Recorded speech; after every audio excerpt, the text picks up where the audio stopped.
Good morning. આજે બહુ જ મોડું થઈ ગયું એટલે ફટાફટ મારો દુપટ્ટો લીધો અને ઠેલો ભરાઈને હું ચાલી શૂટિંગમાં. Bye bye. અને હું મારા ચશ્મા ભૂલી ગઈ હતી, ફટાફટ ચશ્મા પહેર્યા. ગાડીની ચાવી મળી ગઈ. ચલો ટાટા બાય બાય. હું જઈ રહી છું. પહેલાં તો ગાડીમાં ભેજ એટલે કે પેલું જે ઠંડીનું જે ભેજ પડે છે તો એ લૂસી નાખ્યું. ફટાફટ ગાડી સ્ટાર્ટ કરીને હું જાઉં છું બાય બાય શૂટિંગમાં. જય ગાય માતા. અને હું જતી હોઉં ને મારા કુલકુલિયા મને ના મળે એ તો બને જ નહીં. હું પહોંચી ગઈ છું ઓફિસે. કાળું મને ત્યાં બોલાવી હતી એટલે હું ત્યાં ગઈ છું ને હવે હું ને કાળું નીકળી ગયા છે બાઇક ઉપર શૂટિંગ પર જવા માટે. અને અમે પીઠોરી પહોંચી ગયા છે ને પીઠોરીથી પછી અમે સીધા પહોંચી ગયા લોકેશન ઉપર. તો આ છે લોકેશન. આ અમારું લોકેશન છે, જોઈ શકો છો તમે. બધા જ આવી ગયા છે અમારા ફૂલ કલાકારો ને મેં પણ સાડી પહેરીને રેડી થઈ ગઈ છું. તો હવે અમે ચાલુ કરીશું અમારું શૂટિંગ. તો વાઘુબા અને સુલતાનભાઈ સ્ટોરી આપી રહ્યા છે અને અમારું શૂટિંગ ચાલુ થઈ ગયું છે. તો મસ્ત ડોગી હતું. જ્યાં ડોગી હોય ત્યાં હું ના રમાડું એ તો બની જ ના શકે. તો મસ્ત ક્યુટ ડોગીને હું એને રમાડતી હતી અને એને પણ ઘણું સારું લાગતું હતું એટલે એ પણ મસ્ત સૂઈ ગયો હતો. તો આવી જ રીતે અમારું શૂટિંગ ફટાફટ ચાલુ થઈ ગયું હતું કેમ કે ઉત્તરાયણ આવી રહી હતી અને ઉત્તરાયણનું શૂટિંગ કરવું જરૂરી હતું. અને એમાં અમારા કડવા ભાઈ મસ્તી ના કરે ત્યાં સુધીને ચેન ના પડે. તો તમે જો ડોગીને પીપળું વગાડીને કડવાબા પણ પડી ગયા. કોઈને હેરાન ના કરાય. મેં સાડી ચેન્જ કરી લીધી છે કારણ કે અમારે બીજું શૂટ ચાલુ થઈ રહ્યું છે વેમિલા બૈરાનું જે તમે બહુ જ જોઈ રહ્યા છો. તો તમે જોઈ શકો છો મેં મસ્ત રેડ કલરની સાડી પહેરીને તૈયાર થઈ ગઈ છું. અને હવે અમે જઈ રહ્યા છીએ આગળ લોકેશન ઉપર અને અમે બેસી ગયા છે. તો બધા અંદર ખાઈ રહ્યા છે. મેં ખાઈ લીધું હતું એટલે હું ખુરશી પર આવીને બેસી ગઈ હતી કારણ કે મને ઠંડી લાગી હતી એટલે હું તડકામાં બેઠી હતી. ને હવે ફરી બધા શૂટિંગ ઉપર જઈ રહ્યા છે કેમ કે જમી લીધું હતું બધાએ. મસ્ત પેટ પૂજા કરી લીધી હતી અને હવે બધા ફરી શૂટિંગ બૂટિંગ પતાવીને નીકળી ગયા છે. તો આ છે અમારા ટીનાભાઈ અને અમે પતંગ લઈ લીધા છે. શૂટિંગ માટે લીધા હતા. અને અમારા સુરત દાદા કોઈ ગરમી આપતા હતા. હા, આ છે અમારી બાજુવાળી ઢીંગલી.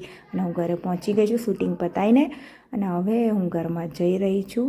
ઘરમાં જઈને જોયું તો અમારા સાહેબ હજુ સૂઈ રહ્યા છે. ઓહો, કારણ કે સન્ડે હતી, રજા હતી અને અમારા સાહેબે ઘરે મસ્ત ચીકી બનાવી છે. હા, ઉત્તરાયણમાં ચીકી તો જોઈએ.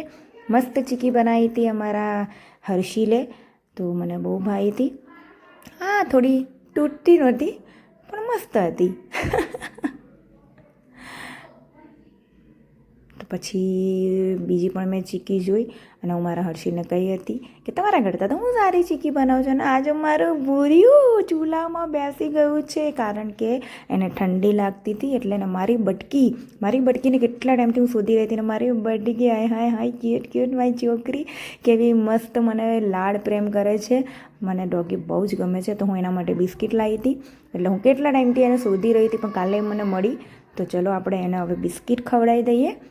બિસ્કિટ ખાઈને એ બહુ જ હેપ્પી થઈ ગઈ હતી. હાય મારી ચુંચુરીની પૂછતી તો. અને આ છે બીજું ભૂર્યું, મોટું ભૂર્યું છે. તો મને ખૂબ આનંદ થાય છે ડોગીઓને ખવડાવો, ડોગીઓને પ્રેમ કરવો.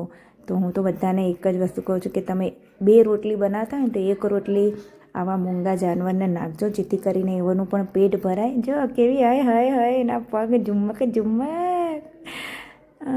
ચલો ખાઈ લો ફટાફટ. મારી બટકી બહુ જ ક્યુટ છે. આ મારી બટકી બહુ જ એટલે બહુ જ મને બહુ જ ગમે છે આ મારી બટકી.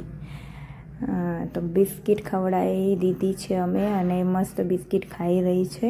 અને હા મિત્રો, કોઈ પણ ડોગીને તમે પાર્લે બિસ્કિટ ના ખવડાવતા. હંમેશા કોઈ પણ ડોગીને બિસ્કિટ ખવડાવો તો મેરી ગોલ્ડ બિસ્કિટ ખવડાવજો કેમ કે પાર્લે બિસ્કિટ એઓને મતલબ નુકસાનકારક છે એટલા માટે. આ મને એક ડોગના ડૉક્ટરે કીધું હતું. તો તમે પણ ના ખવડાવતા. જો ખવડાવતા હોય તો મેરી ગોલ્ડ બિસ્કિટ જ ખવડાવજો જેમ કે હું ખવડાવી રહી છું. તો બિસ્કિટ ખવડાવી દીધી છે. મારી બટકી મસ્ત બિસ્કિટ ખાઈ રહી છે. ક્યુટ. હાય સો ક્યુટ. અને હું પછી ઘરે આવી ગઈ છું. ઘરે આવીને મેં વિચાર્યું કે આજે આપણે ઇડલી બનાવીએ. તો ઇડલીનું ખીરું હું લઈ આવી છું અને મસ્ત ઇડલી બનાવવાની તૈયારી ચાલી રહી છે. પછી ખાઈ લીધું અમે. ઇડલી બની ગઈ કરી લીધું. અમે બહાર આવ્યા ઠંડી જોવા માટે કે કેવી ઠંડી છે. આ મારી ઢીંગલીને ઠંડી બહુ લાગે છે ને હવે ગુડ નાઇટ, અમે સૂઈ જઈએ છીએ, તમે પણ સૂઈ જાઓ, સવારે વહેલા મળીશું. અમારો હર્ષિલને બે ઝાપટ મારી ત્યારે તો એ જોવે જ છે, બસ ફોનમાંથી તો બહાર નીકળવાનું જ નહીં. Good night.